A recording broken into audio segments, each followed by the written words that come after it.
Aprendamos los focos de auscultación cardíaca. Primero asegurémonos que nuestro estetoscopio esté del lado correcto de la membrana, dependiendo si es un adulto o un paciente pediátrico.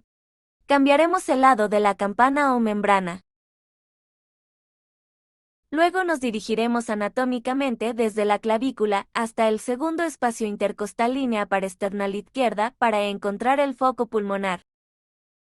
Y comenzaremos a auscultar sus ruidos cardíacos. Luego procedemos con el foco aórtico, en la línea parasternal derecha, segundo espacio intercostal.